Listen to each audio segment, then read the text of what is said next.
Hello everyone, welcome in my video. Today's our topic is poverty as seen by social scientists. हम class 9 का economics पढ़ रहे हैं और इकोनॉमिक्स का चैप्टर नंबर 3 हम पढ़ रहे हैं, पोवर्टी एज अ चैलेंज। एक प्रीवियस वीडियो हम कर चुके हैं जिसमें पोवर्टी क्या है, क्या उसके इश्यूज़ हैं, वो हम एक दो स्टोरी से उसको एनालाइज कर चुके हैं, उसको देख चुके हैं। अब जो हमें देखना है, आज का जो टॉपिक है वो है poverty as seen by social scientist.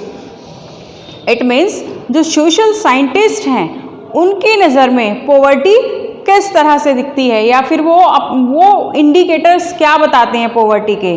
तो शुरू करते हैं, poverty as seen by social scientist. अच्छा, साइंटिस्ट तो आप सब लोग जानते हैं कि साइंटिस्ट हम किसको बोलते हैं, कौन साइंटिस्ट होते हैं, बट यहाँ पर हम किसकी बात कर रहे हैं, सोशल साइंटिस्ट। सोशल साइंटिस्ट से क्या मतलब है, सोशल साइंटिस्ट से मतलब है तब जो समाज के बारे में स्टडी करते हैं, समाज में जो इश्यूज़ हैं, इश्यूज स्प्रेड हैं, उनको जानते हैं, उनके बारे में फैक्टर्स को इकट्ठा करते हैं, अपने उसमें कैलकुलेशन देते हैं, अपनी राय देते हैं और अपने ऑब्जेक्शन देते हैं, उनको बोलते हैं सोशल साइंटिस्ट। जो सोशल इश्यूज़ हैं, सोशल इश्यूज़ जैसे पोवर्टी है, अनएम्प्लॉयमेंट है और क्राइम है, टेररिज्म है, तो ये सब क्या है, सोशल इश्यूज़ हैं। तो सोशल साइंटिस्ट इन सब के बारे में फैक्टर्स को कलेक्ट करते हैं और अपना एक कंक्लूजन देते हैं। तो इन the vision of social scientist various indicators of the poverty के बहुत सारे इंडिकेटर्स जो ऑब्जर्व किए हैं, किसने, सोशल साइंटिस्ट ने। कैसे ऑब्जर्व किए हैं, जो सोशल है उसको एग्जामाइन करके, उसकी स्टडी करके अपने फैक्टर्स उसमें दिए हैं, रेस्पॉन्सिबल फैक्टर्स बताए हैं कि जो पोवर्टी है उसके लिए रेस्पॉन्सिबल फैक्टर्स कौन कौन से हैं। तो first is level of income and consumption. Level of income से मतलब कि जो भी फैमिली है उनकी मंथली इनकम कितनी है, वो कहाँ पर, ये एक पॉवर्टी लाइन है, वो कहाँ पर एक्सटेंड कर रही हैं, पॉवर्टी लाइन से अबव या पॉवर्टी लाइन के नीचे। तो वो किससे इंडिकेट किया जाएगा कि उनकी इनकम कितनी है, कितना वो कमा रहे हैं। कंजप्शन कितना है, मतलब वो कंज्यूम कितना करें, कितनी कैलोरीज वो कंज्यूम कर रहे हैं, किस तरह का वो न्यूट्रिशन फूड ले रहे हैं या फिर वो मल न्यूट्रिशन है। तो ये डिपेंड किस पर करता है, ये एक इंडिकेटर है किसका, पॉवर्टी का। ऐसा तो नहीं है कि जो बहुत ज़्यादा गरीब होगा, पुअर होगा, तो बहुत ज़्यादा न्यूट्रिशन फूड ले सकता है, क्योंकि वो तो गरीब है, उसके पास पैसे नहीं होंगे इतने सारे, इतने ज़्यादा पैसे नहीं होंगे। और जो बहुत रिचर है, प्रॉस्पेरियस है, इसके पास पैसे की कोई कमी नहीं है, तो वो न्यूट्रिशन फूड लेगा, अब ज़्यादा कैलोरी वाला फूड लेगा। इसके और अलावा बहुत सारे सोशल इश्यूज़ हैं जैसे illiteracy level, illiteracy ratio. Illiteracy से मतलब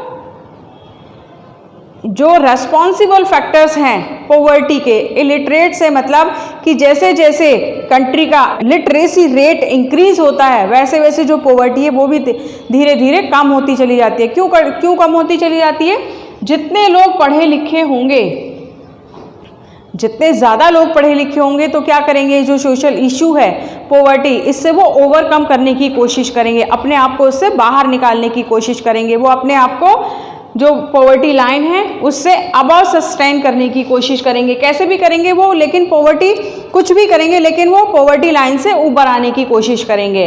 next one, lack of general resistance due to malnutrition. अब ये माल न्यूट्रिशन से क्या मतलब है यहाँ पर, lack of general resistance. General resistance से मतलब जो इम्यूनिटी पावर है किसकी, जो पुअर पीपल हैं उनकी जो इम्यूनिटी पावर है वो क्या है, वो धीरे धीरे कम होती जा रही है। क्यों कम होती जा रही है, due to malnutrition. Malnutrition से मतलब जैसे हमने जो रामचरण था उसकी स्टोरी में देखा था, जो लखा सिंह था उसकी स्टोरी में देखा था कि जो लखा सिंह के फादर थे उनको टीबी हो गई थी।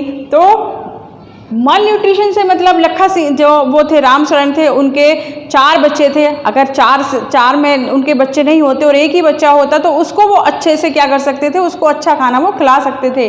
तो माल न्यूट्रिशन से मतलब है कि जब बच्चा पैदा हुआ तब उसको अच्छे से जो पौष्टिक या फिर न्यूट्रिशन फूड उसको चाहिए था वो नहीं मिल पाया। वो जैसे जैसे बड़ा हुआ तो उसकी जो इम्यूनिटी पावर थी वो धीरे धीरे कम होती गई, फिर वो बीमारी की चपेट में आने लगा, बीमारियां उस पर हावी होने लगी। तो बीमार जब वो हुआ तब पॉवर्टी के रीज़न की वजह से कि वो गरीब थे इसलिए उसको इलाज नहीं मिल पाया, सही तरीके से इलाज नहीं मिल पाया, तो क्या हुआ कि बॉडी जो थी वो और ज़्यादा वीक होती चली गई, उसके और ज़्यादा बीमारियां उसको पकड़ती चली गई और जो उसकी इम्यूनिटी पावर थी वो धीरे धीरे कम हो गई। तो उसकी जो रेजिस्टेंस पावर थी, इम्यूनिटी पावर थी वो कम हो गई, इसीलिए उसको दूसरी बीमारियां जल्दी पकड़ने लगी। And lack of access of health care, वही कि हेल्थ केयर अगर कोई बीमार पड़ जाता है, गरीब है, बहुत ज़्यादा गरीब हैं, जो अपनी जो बेसिक नीड हैं उनको ही कंप्लीट नहीं कर पा रहे हैं, तो बीमार होने के बाद उनको सही इलाज नहीं मिल पाता है, हेल्थ केयर उनको नहीं मिल पाती, उनके अच्छे से टेक कर नहीं हो पाती है। And lack of job opportunity, job opportunity से क्या मतलब है कि लोगों के पास जॉब नहीं है, पॉवर्टी बहुत ज़्यादा है, जहाँ पर जॉब अपॉर्चुनिटी होंगी। जॉब अपॉर्चुनिटी क्यों नहीं है? क्योंकि इलिटरेट है, हेल्दी नहीं है, तो जॉब अपॉर्चुनिटी नहीं है, जॉब अपॉर्चुनिटी नहीं है तो क्या है, वो गरीब हैं। तो अगर कंट्री में मनी जनरेट नहीं हो रही, मनी कम जनरेट होगी, जब ज़्यादा से ज़्यादा इंडस्ट्रीज सेटअप होंगी, ज़्यादा से ज़्यादा लोग जॉब करेंगे, काम करेंगे, तभी तो जनरेट होगी।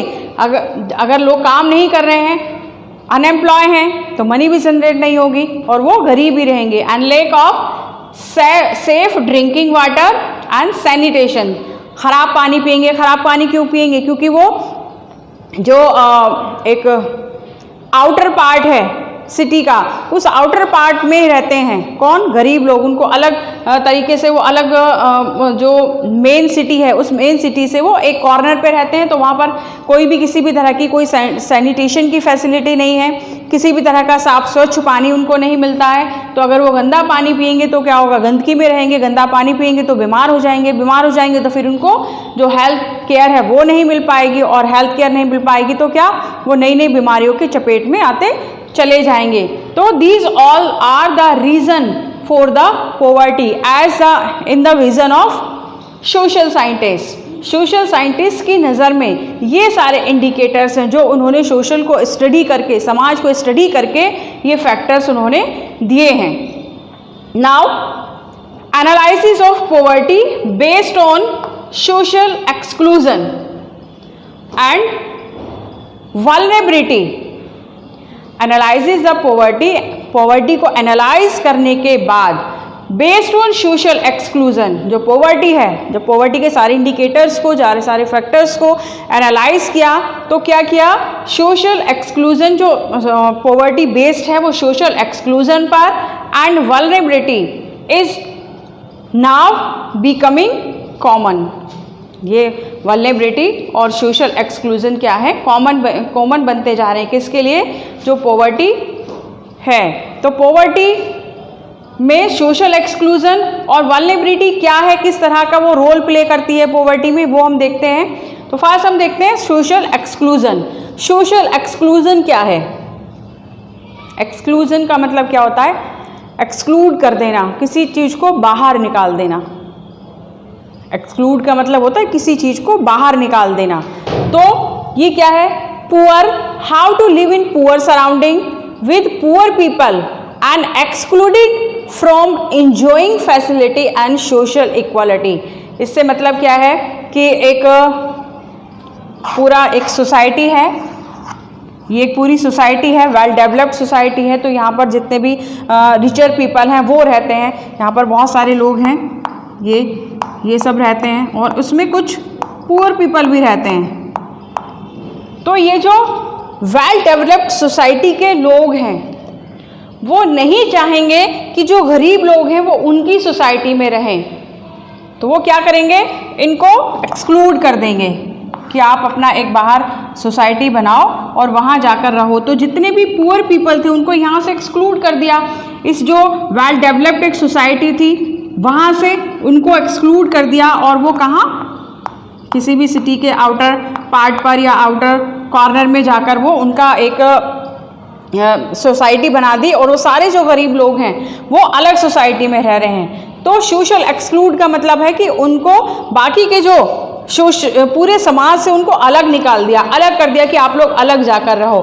सपोज ये जैसे पूरी क्लास जो है ये हमारी सोसाइटी है और हमने यहाँ से 2-3 बच्चों को निकाल कर बाहर कर दिया इस क्लास से कि आप लोग बाहर रहो, तो क्या होगा, वो सोशल एक्सक्लूडन, कि हमने उनको एक्सक्लूड कर दिया, बाहर निकाल दिया है। तो यही यहाँ पर बताने की कोशिश कर रहे हैं हम कि जो सोशल एक्सक्लूजन का मतलब है कि जो सोसाइटी है उनसे उन लोगों को उठाकर अलग कर देना। तो अब क्या है, causes as well as consequence of poverty. क्या बताया यहाँ पर, कॉजेज क्या है पॉवर्टी का, causes as well as consequence of poverty. Exclude क्यों किया उनको, ये जो मेन सोसाइटी थी उससे एक्सक्लूड क्यों किया, बाहर क्यों निकाला, बिकॉज दे वर पुअर, क्योंकि वो गरीब थे इसलिए उनको निकाल के बाहर कर दिया कि आप लोग गरीब हैं, यहाँ पर आप सरवाइव नहीं कर पाएंगे, आप अलग से अपनी एक सोसाइटी बनाएं। और इस सोसाइटी में क्या है, उन्हीं के जैसे लोग हैं, उन्हीं के जैसे के मतलब है कि सारे गरीब लोग रहते हैं, तो उन्हीं की तरह के लोग हैं यहाँ पर, तो इसलिए इनको कहा कि आप यहाँ पर सर्वाइव नहीं कर पाएंगे, आप हमारी सोसाइटी को छोड़कर जो आउटर कॉर्नर पर सोसाइटी है आप जैसे लोगों की, आप वहाँ पर रहें। तो क्योंकि उनको एक्सक्लूड क्यों किया गया, क्योंकि वो पुअर थे। अब रिजल्ट क्या होगा, कॉन्सिक्वेंस क्या होगा, क्योंकि उनको जो मेन डेवलप्ड सोसाइटी थी उससे तो अलग निकाल दिया उनको, तो अब रिजल्ट क्या होगा, रिजल्ट होगा कि वो पुअर ही रहेंगे। उनको एक्सक्लूड कर दिया क्योंकि वो पुअर थे, क्योंकि उन्हें एक्सक्लूड कर दिया इसलिए वो पुअर रहेंगे। हो सकता है एक्सेप्शनल केसेस होते हैं, ऐसा हो सकता था कि अगर वो यहाँ पर जो वेल डेवलप्ड कॉलोनीज या सोसाइटीज़ थी, अगर वो लोग यहाँ पर रहते, ये लोग जो यहाँ पर जो वेल डेवलप्ड सोसाइटी में रह रहे थे, अगर ये लोग उनको डिस्क्रिमिनेट नहीं करते, ये लोग उनको सपोर्ट करते, तो मे बी पॉसिबल, प्रोबेबिलिटी थी किस चीज़ की, कि ये लोग भी एफर्ट करते और अपने आप को पॉवर्टी से ओवरकम कर सकते थे, पॉवर्टी से निकल सकते थे, बाहर आ सकते थे, और जो इनके अपने बच्चे थे उनको वो पढ़ा सकते थे। लेकिन उन्होंने ऐसा नहीं किया। क्यों नहीं किया, क्योंकि जो मेन जो ये सोसाइटी था इन्होंने इनको एक्सक्लूड कर दिया, बाहर निकाल दिया कि आपके जहाँ जिस जैसे लोग जहाँ पर रहते हैं आप भी वहाँ पर जाकर रहिए।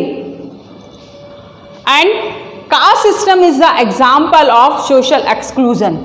एक बेस्ट एग्जाम्पल हम इसका जो सोशल एक्सक्लूजन है उसको हम कास्ट सिस्टम बोल सकते हैं। कास्ट सिस्टम से मतलब कि ये पूरा का पूरा कोई भी विलेज है, ठीक है, ये पूरा विलेज है और यहाँ पर सारे जो रिचर पीपल रहते हैं, रिचर पीपल से मतलब जो अपर कास्ट पीपल हैं जिनका डोमिनेशन है, पूरे जो सोसाइटी है जिनका उस पर उनका डोमिनेशन है, यहाँ पर पूरे जो अपर कास्ट पीपल हैं वो रहते हैं, और यहाँ पर कॉर्नर में जो लो कास्ट के पीपल हैं उनके लिए कोना दिया हुआ है कि आप लोग सारे लोग वहाँ रहेंगे। तो इट इज़ द सोशल एक्सक्लूडन, समाज से बाहर निकाल दिया उनको कि आप इस समाज में रहने लायक नहीं है, आप अपनी एक सोसाइटी को अलग डेवलप करिए और वहाँ पर रखिए। तो ये डिस्क्रिमिनेट हो गया, एक्सक्लूडन हो गया कि बाहर निकाल दिया, आप इस सोसाइटी में रहने लायक नहीं। अगर ये इनके साथ रहते तो हो सकता है कि अगर ये लोग इनको सपोर्ट करते तो ये भी ऊपर आ सकते थे, ये भी ओवरकम कर सकते थे।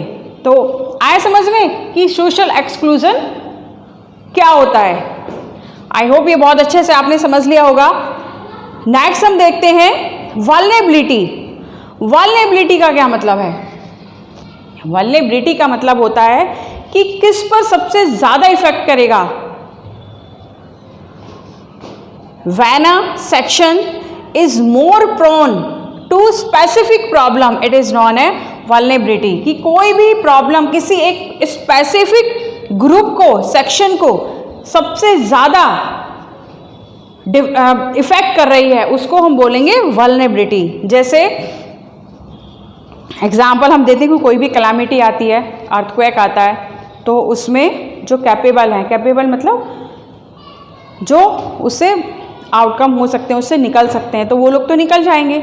लेकिन जो बहुत छोटे बच्चे हैं जिनको चलना ही नहीं आता है, या फिर वो बहुत ज़्यादा एजिड पीपल हैं, जो बहुत ज़्यादा बुजुर्ग हैं, जो चल फिर नहीं सकते हैं, तो वो तो वहाँ से निकल नहीं पाएंगे, बच्चे भी नहीं निकल पाएंगे। जो निकलने लायक थे, जो चल सकते थे, वो निकल जाएंगे। तो क्या होगा, सबसे ज़्यादा जो इफेक्ट आएगा किस पर आएगा, जो बच्चे हैं चल नहीं सकते उन पर, और जो बहुत एजिड पीपल हैं उन पर, उन लोगों पर इफेक्ट आएगा। तो यहाँ पर हम बात कर रहे हैं पुअर की, पुअर्स की बात कर रहे हैं, पॉवर्टी की बात कर रहे हैं। When the probability of certain community and individual is more toward remaining people, मतलब कि जो, क्योंकि उनको पूरी सोसाइटी से ही बाहर निकाल दिया है, तो वो लोग क्या होंगे, अब वो ओवरकम कैसे कर पाएंगे। तो अगर किसी भी चीज का इफेक्ट होता है तो इन लोगों पर, जो गरीब हैं वो लोग उससे सबसे ज़्यादा इफेक्ट होते हैं, सबसे ज़्यादा जो असर पड़ता है वो उन लोगों पर पड़ता है, वो लोग उससे सबसे ज़्यादा इफेक्ट होते हैं। Create probability of being more adversely effect, तो ये जो पुअर पीपल है या फिर एक्सक्लूसिव सोसाइटी है, उन पर सबसे ज़्यादा एडवर्स इफेक्ट पड़ते हैं किसी भी प्रॉब्लम के। तो आई होप जो वल्नरेबिलिटी है, सोशल एक्सक्लूजन है, और सोशल साइंटिस्ट के विजन में, सोशल साइंटिस्ट के विजन में इंडिकेटर्स कौन कौन से हैं, किस चीज़ के इंडिकेटर, पॉवर्टी के, ये सब हमने देख लिया। आई होप सारी चीज़ें आपको समझ में आ गई होंगी। तो this is all about this video. अब जो नेक्स्ट हमारा वीडियो होगा उसमें क्या हमारा जो टॉपिक होगा वो क्या होगा बच्चे, वो होगा